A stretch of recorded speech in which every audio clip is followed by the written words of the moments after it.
Hello Red Dragons, and welcome to another episode of CSTV News. My name is RJ Tinsley, and I'll be your lead anchor for this program. A football rivalry between the SUNY Cortland Red Dragons and the Ithaca College Bombers has been ongoing for nearly a century, and it dates back to when the teams first met on the gridiron in 1930. Cortland and Ithaca played each other regularly since the series began, but the Cortaca Jug was first awarded after a 13-7 Red Dragons victory in 1959. For the first time in 2019, Cortaca will take place at MetLife Stadium in New Jersey. Every year, SUNY Cortland students cheer on their football team in hopes of a victory.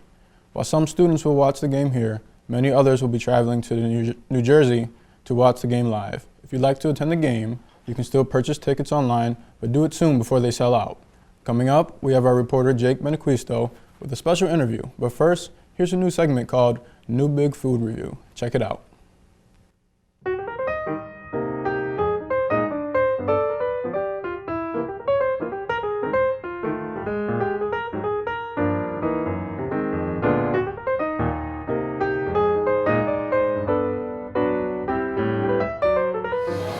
Hi, my name is Sam Wolf. This is a new big food review for CSTV News. Today I'm going to be trying a slice of pizza, and I'll tell you how it goes.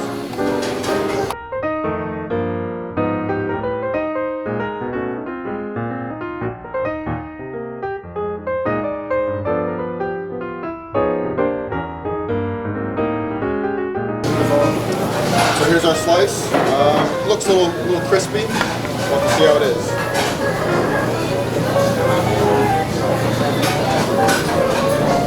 Nice and cheesy. A couple factors to it. I'm from Manhattan, so this is nowhere near a real New York slice. It is a lot better than the bistro slice. Give it about a 6-7. Pretty good.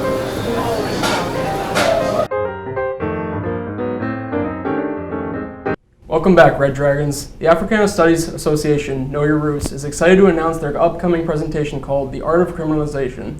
This event will feature Dr. Yusuf Salam from the powerful Netflix series When They See Us. This critically acclaimed series follows the story of 5 young black men who were falsely charged with sexual assault in 1989. Dr. Salam was among the exonerated 5, and he will be hosting this event on November 14th at Brown Auditorium. Here to tell us more about this event are Alice Luo and Kiana Gray Outlaw of Know Your Roots. Thank you for joining us, you guys. Thank you. Thank you. We're happy to be here. So, first question I have for you guys. For those of us who haven't seen the series, can you guys give us more about why this series is so important and why you guys wanted this speaker to come to SUNY Cortland? Okay. So, first off, not only is this series a story that people don't know about, it's also a story that's very common in the black community. There are a lot of black men who are constantly stripped away of their rights, taken to prison without learning information as to why they're taken. They don't have access to lawyers, and Yusuf Salam just happened to be one of those men in that percentage.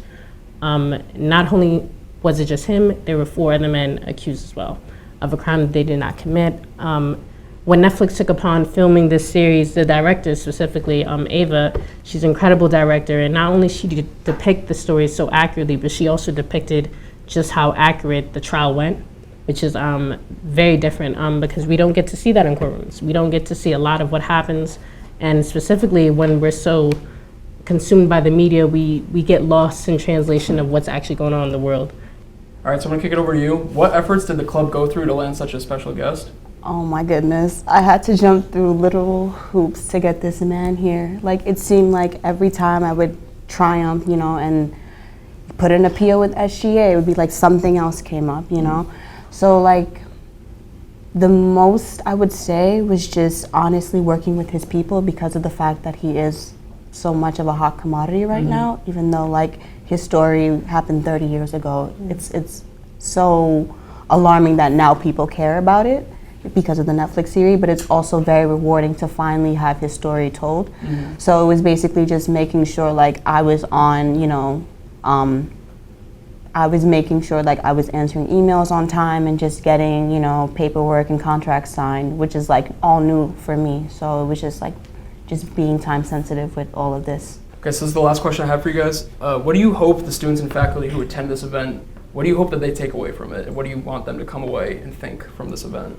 Ultimately, going back to what Kiana said, I just want to build like social awareness. Like she said, we are so like we are so worried about grades and, you know, professors and social life that we don't understand there's a world happening outside of college. And like bringing that reality to the campus is one of like the main things that I want to do with this event. And also like bringing awareness to mass incarceration and the way that it lurks within every system. You know what I mean? Like the criminal justice system is so corrupted that I don't even understand how it's still going the way that it is, and no one has a problem with it. Like everyone is just okay with the fact that felons are not able to even, you know, apply for work. How do you expect these people to be, you know, reinstated into society if you're not giving them a second chance? You know, just taking the time to understand that certain circumstances in life are not of other people's doing. It's like a system that operates beyond them. I'd also like to add on that this event is not just a one-time thing. Like hopefully the conversation that happens in the event is something that continues to happen.